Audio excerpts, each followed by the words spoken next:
In today's video, I'm going to try and find you the best food photography camera setup. So that's camera and lenses, everything you need for less than £1,000. Now, I'm going to do a separate video on why buying secondhand is better. But in this particular video, we're buying secondhand. If you've only got £1,000, don't buy brand new. You won't get much camera for your money. Now, I've gone over onto mpb.com. There are loads of used camera sites. I use them. I bought nearly all of my equipment from them, actually. They don't sponsor me, I don't get a discount, I pay full retail with them. But here's what I've come up with. For £1,000, you can have a Canon 5D Mark II, which has live view and video. You can tether it to Capture One, to Lightroom, very good. Full frame sensor. You then get a 50mm 1.4, or if you're into more macro stuff, you could get the 50mm, I think it's a 2.5 or something weird like that. 2.4 maybe, it's an odd F number.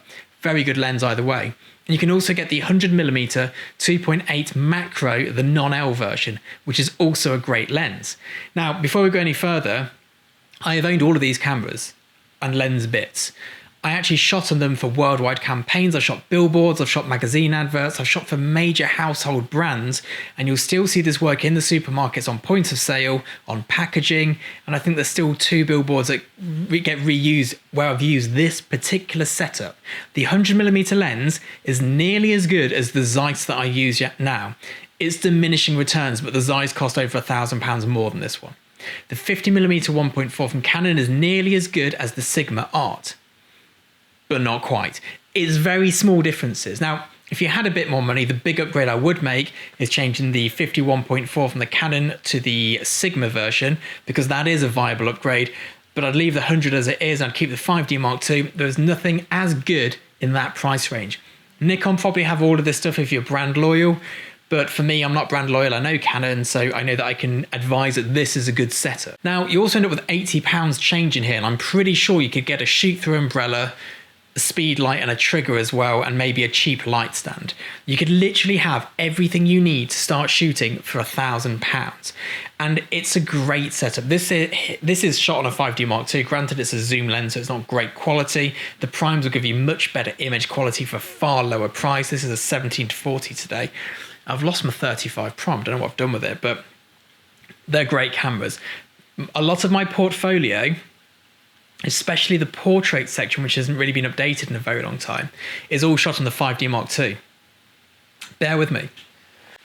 I can confirm that almost all of my portrait page is shot on the 5D Mark II.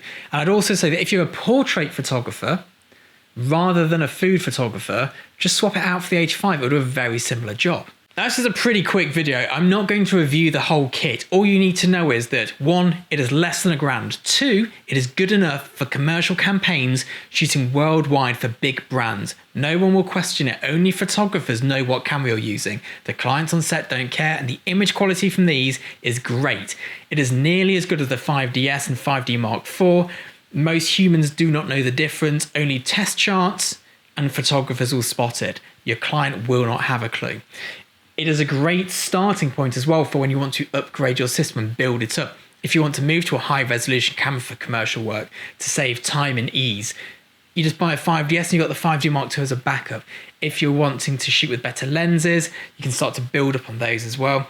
It's a great setup, it's a great format, and for £1,000 for a food photography kit, I don't think you'll find much better.